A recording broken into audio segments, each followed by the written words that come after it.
Hello, everyone, and welcome to the Expert Suck Sports Betting Podcast. I am Mike Day, and I am typically joined by Brad Thurman.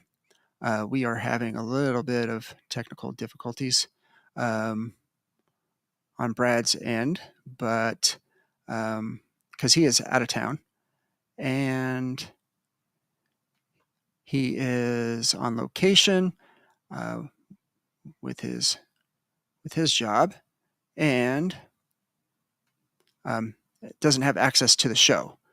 So he called me and was trying to get it to go, and just we can't seem to make it work. So you are all kind of stuck with me for this first week. Hopefully that's okay.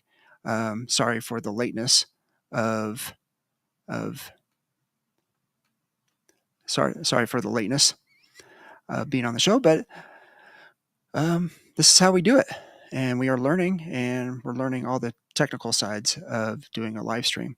But welcome in, everybody. Um, if you've managed to hang with us for a few minutes, this is the Expert Set Sports Betting Podcast, and this is season 2 of football. And season 2 starts with the week 1 of the NFL, and it's Thursday night. So the NFL is underway with the Thursday night football game, and that is the Dallas Cowboys against the Philadelphia Eagles. Let's do a little score check real quick and see where we're at with that. If any of you have either one of those teams in Survivor, this could mean something to you. 24-20 Eagles with just under 5 minutes left in the third. So again, let's do a little welcome and a review. We did do season 1 of the Expert Suck Sports Betting Podcast football.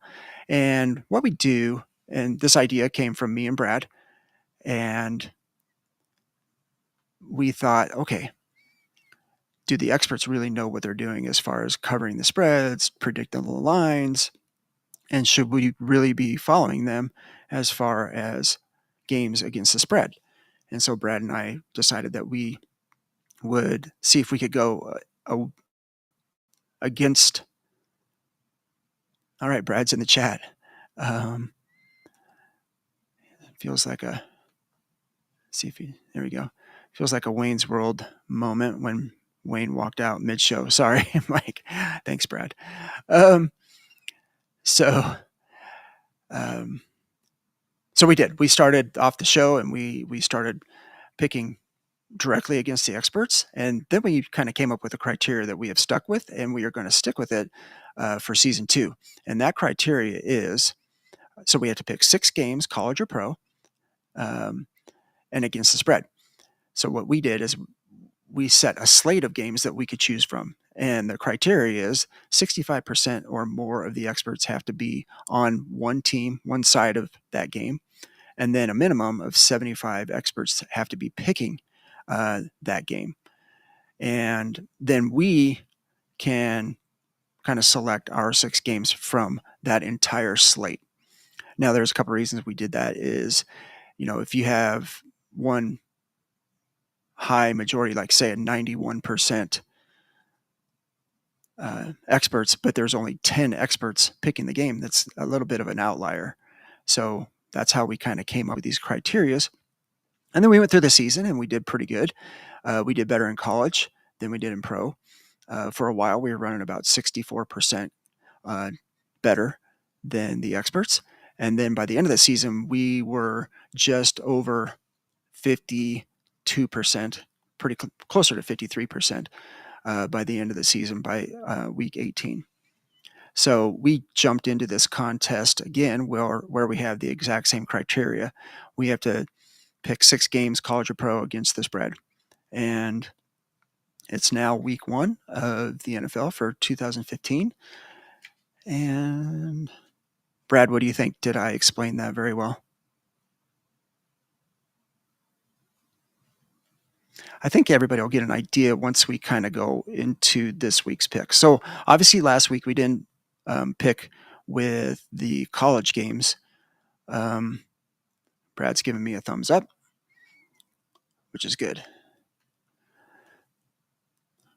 So but Brad and I did kind of do a little bit of a test to see how well we would do if there were some week one college games that we got to pick from. And we did about what we usually do. We went 3-3. We lost Akron, Baylor, and Florida Atlantic. We won on Jacksonville State, Cincinnati, and Miami. So that's about right about what we did before. We will track throughout the season. So there's a few statistics that we're going to track this year that we didn't track last year. So one of the things is Brad and I are going to track our head-to-head picks. So how he and I are doing against each other. We haven't come up with a wager or anything like that for the winner. I think the loser needs to either buy lunch, wings, or a round of golf, or a poker entry. I don't know. We'll have to decide that maybe on the next show. And then the other thing we track is the highest $20 bet. There, okay, there it is. Brad's got it. So looks like we're going to be doing a $20 wager. If I win, I'll, just maybe make you buy me lunch, Brad. So the other things that we're going to track are each week we're going to have the highest percent game. So say, for example, this week we have a game that's 79% of the experts are on one side. So that would be our highest game each week. So we are going to track how we do on that one single game, win-loss total. And then we're going to do the season total on all qualifying games on the slate. So, for example, this week we have 1, 2, 3, 4, 5, 6, 7, 8, 9, 10, 11, 12, 13, 14, 15, 16, 17, 18, 19, 20, 21, 22, 25 games that fit under our criteria for qualifying. So we're going to track if we just blindly went opposite the experts' side, what would that season total be? And so that kind of is where we're at. Hopefully everybody gets a good idea of what we're doing here and how we came about the show. We truly are a football centric show. It's born out of football. It lends itself very nicely to football because there is a lot of experts out there, quote unquote experts. And what I do for research purposes is I do a consensus of experts. So I look at probably 4 different sites, a couple different live feeds, Vegas Stats and Information Network. I'm going to give them out this year, Brad. What do you think? Vegas Stats and Information Network, Pickwatch, Covers, Odd Sharks, any of the podcasts I listen to. I'll throw all those guys in there as well. Pickwatch has a very good representation of the experts' picks. So if you ever want to see that, go to pickwatch.com or the Pickwatch app and click on the experts part, and it'll actually it'll name them by name or what show that they're on. So that's kind of how I tabulate and make the consensus of all of our picks experts. Okay, so let's dive in. You guys have kind of listened to me long enough explaining what the show is without any results from last week since we're on week 1. Super excited about getting started. So let's dive in. Oh, there's a friend of ours on here, John Mooney. He says, good site. Yeah. John, you may have been the person that introduced me to Pickwatch, if I recall. I'm not sure. So, thanks for jumping in there. Okay, so here's our picks for. He did. He says I did. Here's our picks for this week. Okay, let's go. 79% of the experts are on Mississippi State versus Arizona State.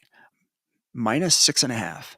So that would put us on Arizona State minus 6.5. Since it's week 2, we don't have a lot of stats or looks at one side or the other to really get deep into this. I know Arizona State has a Heisman hopeful quarterback, Levitt. So this number seems a little off, even though Mississippi State won last week pretty convincingly, but it may have been like an FCS school. Checking that real quick.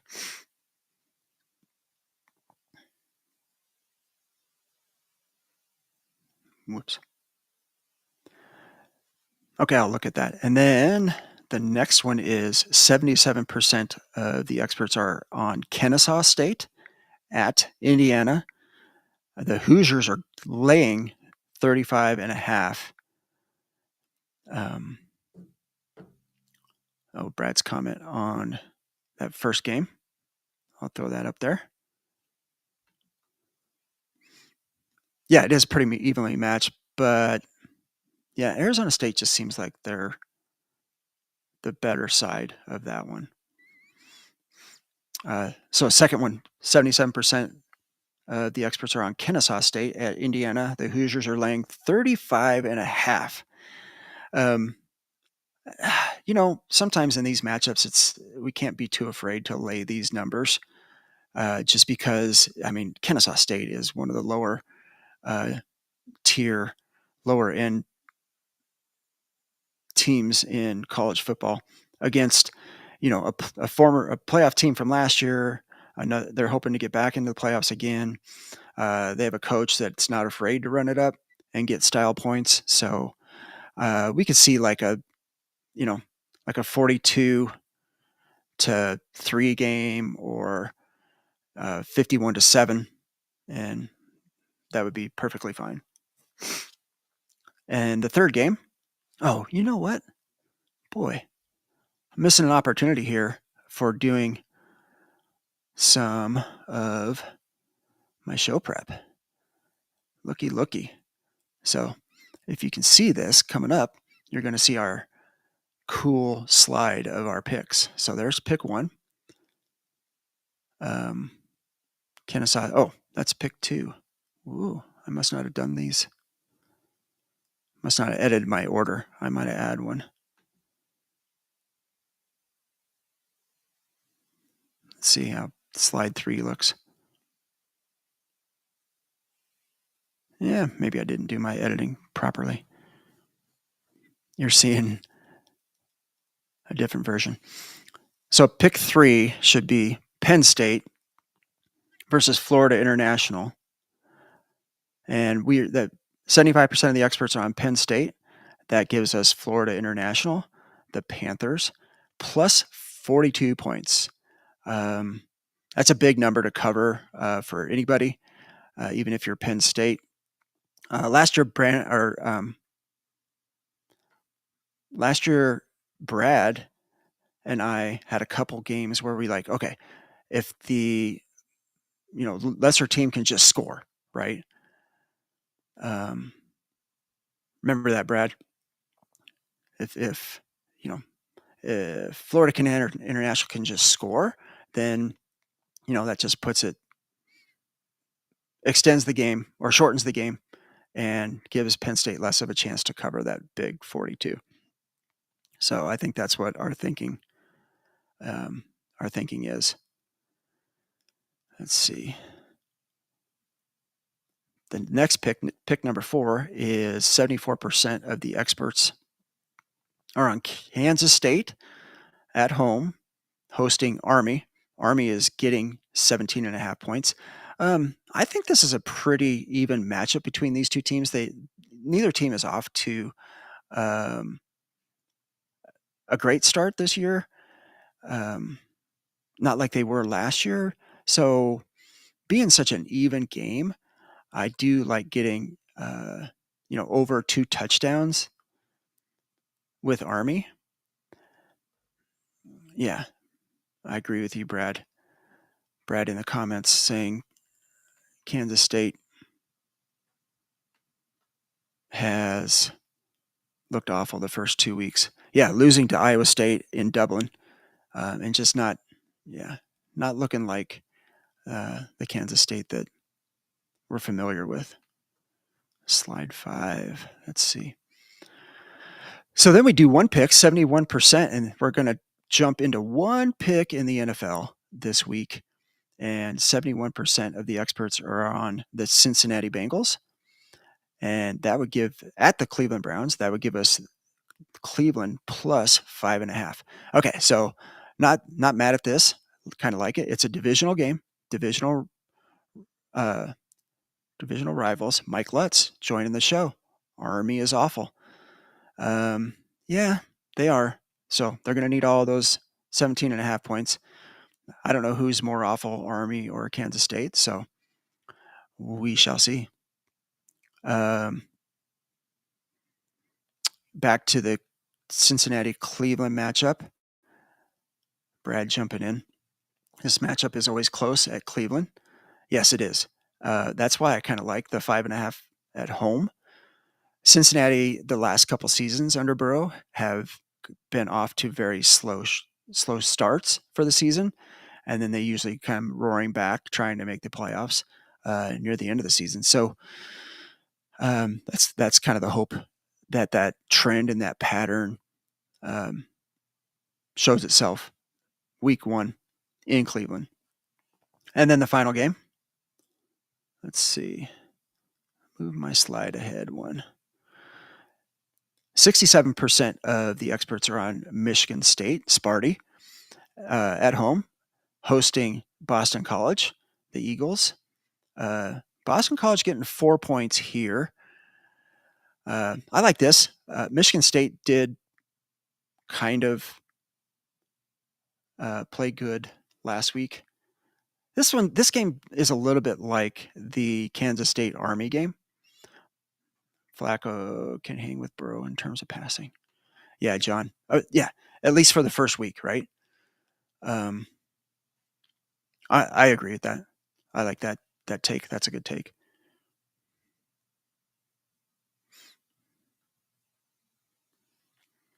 So Michigan State, Boston College, much like Kansas State Army, neither team's like overly impressive. So kind of go with the team that's getting points. Don't mind that at all. Trying to look and see what Boston College beat Fordham. Well, FCS Fordham. Okay. So take this with a grain of salt. 66-10. So that doesn't tell us a lot, except for maybe, Fordham is beating up on a little neighborhood kid there.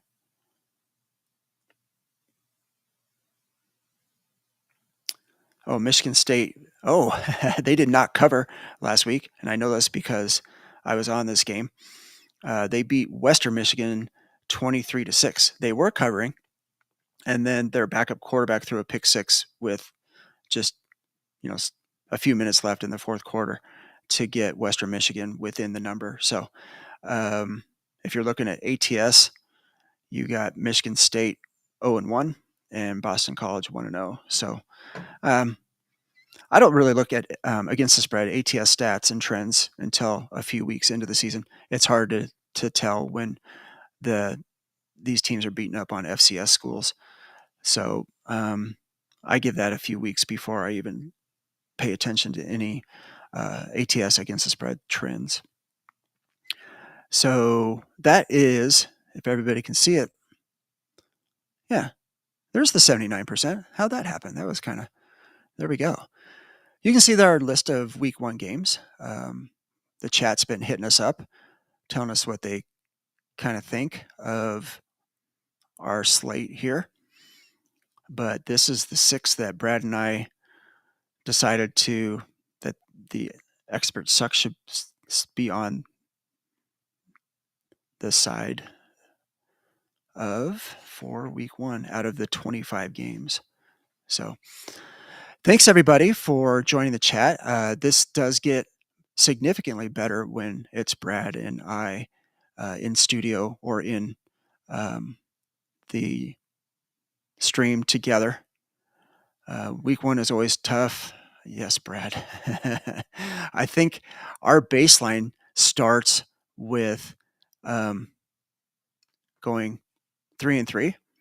I know we were told by one of our listeners that in order to be above the experts and make money, I believe you have to be at 52.5% correct.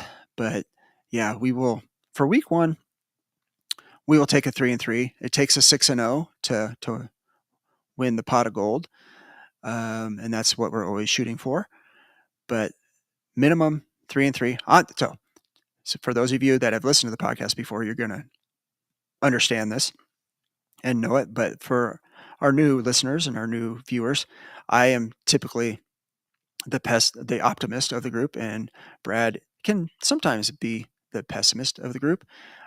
Maybe the voice of reason, where I'm like, oh yeah, this is we're all over this. There's no way that we can't go 6-0.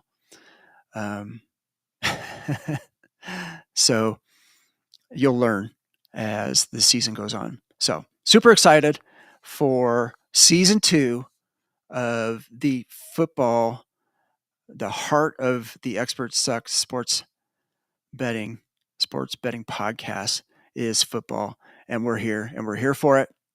Many of the listeners and followers are in the Survivor pool. We can spend a few minutes on Survivor. Week one of Survivor is always tough. I would probably venture to guess that I would say 70 to 75%, 3 out of 4 picks maybe, are going to be on the Denver Broncos at home against the Tennessee Titans. They're currently either tied or at the highest odds favorite on the board in the NFL. So in our pool, you're allowed to have 3 picks. And I don't know if anybody does all their picks on one team. Mike Lutz, Brad equals pessimist. That is funny. It is funny, Mike. So yeah. Some people like to go somewhat contrarian on their Survivor picks. Oh, here's a fan. Awesome. This is my guy, Preston,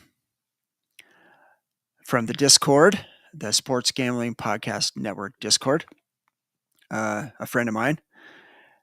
Shout out to my man in Nashville. Raiders might be the best sleeper for Survivor Week 1. Patriots rookie, left tackle and left guard against Max Crosby. Don't like that for the Pats. That would be, to me, Preston, that would be, you're doing some game theory there, my friend. That would be a big pick. I thought I had a sleeper somewhat for week 1, but that's, yeah, that would be contrarian. That'd be a way to win.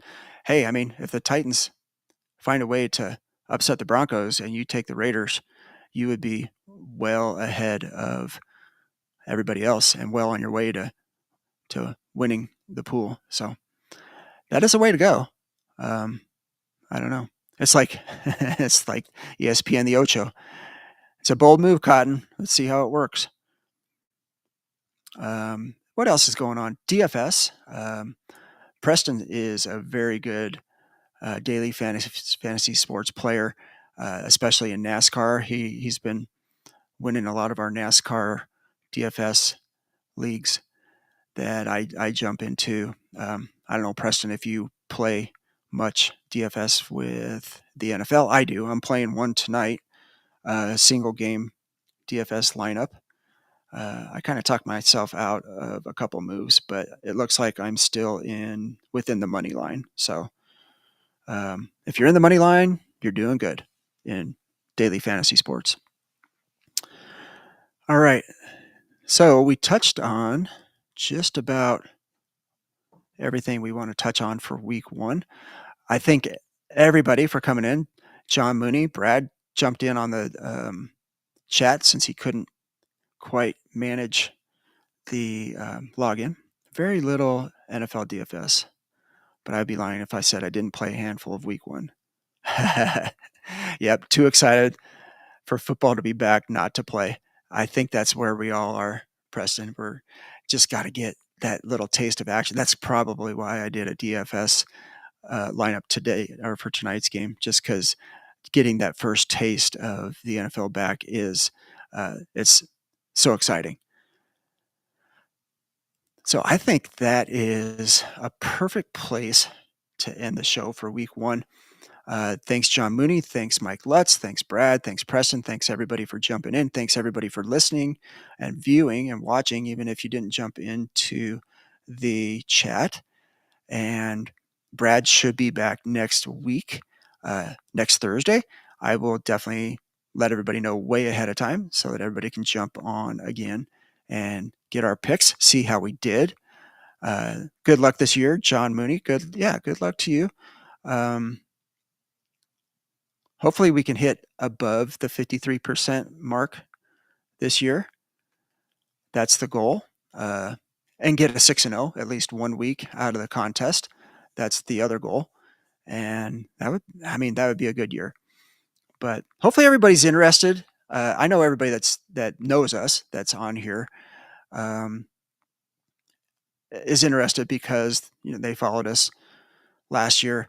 Hopefully all the new people are interested in this format of what we're doing and trying to go directly against the experts. And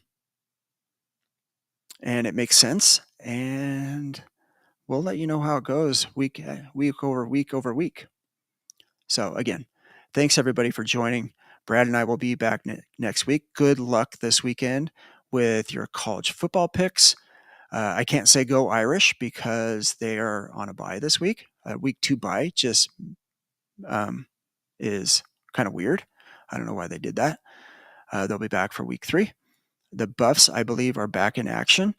Brad Thurman is a CU Buff alum, and so I don't do with that what you will. And they are playing the Delaware Fighting Blue Hens this week. So, that's a juggernaut on their schedule after the Ramblin' Wreck from Georgia Tech came into Folsom and put one on them last week. So I guess go Buffs, go Fighting Deons. I call them the Fighting Deons. Deion still thinks that they won the game for some reason. If you listen to any of his pressers, he said, Georgia Tech didn't win. They just survived. So whatever that means, Deion. He's entertaining. Guy's entertaining. He puts eyeballs on the program. So yeah, go Buffs. Let's use all of our timeouts this week. Yeah, Deion, brother, no extra points for saving your timeouts.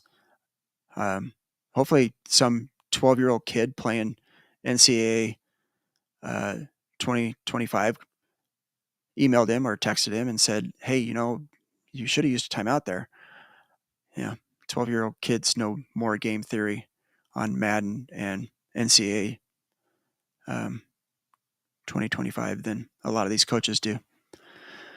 Hey, but they're Hall of Famers, right? He's got a whole staff of Hall of Famers. Not one of them knows how to call a timeout.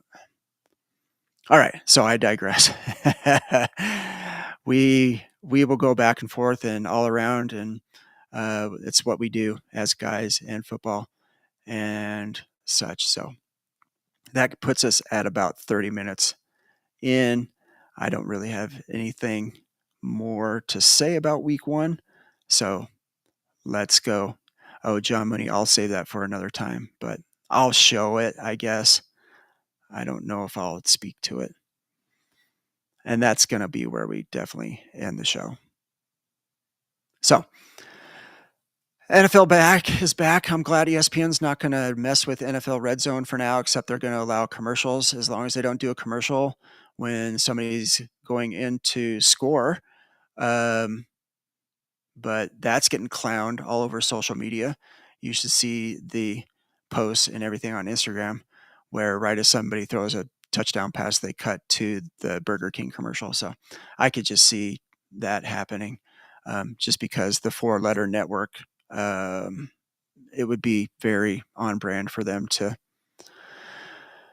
do that to the NFL Red Zone. But I'll be watching, and I'll be watching football Sunday. I'll be watching NASCAR Sunday. So if you listened to the show last night, NASCAR playoffs are here. Let's go the number 45 Air Jordan Tyler Reddick car. So if you pay any attention to that, if you have it picture in picture, look for that car to be in the lead. All right. Thanks everyone again for one last time. For my co-host Brad and myself, we thank everybody for joining, and let's go football.